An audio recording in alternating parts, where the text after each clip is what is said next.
Omicron variant के भारत में case आने के बाद कोरोना वायरस की तीसरी लहर नए साल की शुरुआत यानी जनवरी 2022 में आ सकती है। आईआईटी कानपुर के प्रोफेसर मणिंद्र अग्रवाल की ओर से ओमिक्रॉन वेरिएंट पर किए गए डेटा एनालिसिस में यह तथ्य सामने आया है।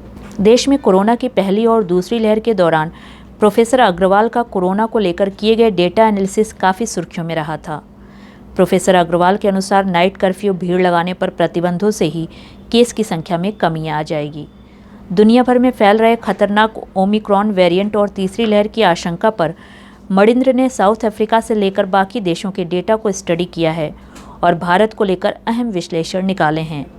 मणिंद्र अग्रवाल जी ने बताया कि ओमिक्रॉन वेरिएंट के बारे में हमें साउथ अफ्रीका से जो डेटा मिले हैं उसका अध्ययन करके हमने अपने निष्कर्ष निकाले हैं। अगले साल के शुरुआती महीनों जनवरी में तीसरी लहर दस्तक दे सकती है और फरवरी तक इसका पीक बन सकता है। फरवरी में जब पीक बनेगा तो डेली कोविड केस 1.5 लाख तक जा सकते हैं। साउथ अफ्रीका में कुछ महीनों पहले ही ओमिक्रॉन वेरिएंट आ चुका है, लेकिन इसका संक्रमण काफ़ी धीरे धीरे फैल रहा था। इसके पीछे वजह ये थी कि वहाँ के 80% से ज़्यादा लोगों में नेचुरल इम्यूनिटी आ चुकी है। ये ऐसे लोग हैं जो पहले ही संक्रमित होकर ठीक हो चुके हैं। इसकी वजह से बहुत कम ऐसे लोग हैं जिनको संक्रमण होने की संभावना थी, लेकिन हाल के दिनों में ओमिक्रॉन के केस तेज़ी से बढ़े हैं।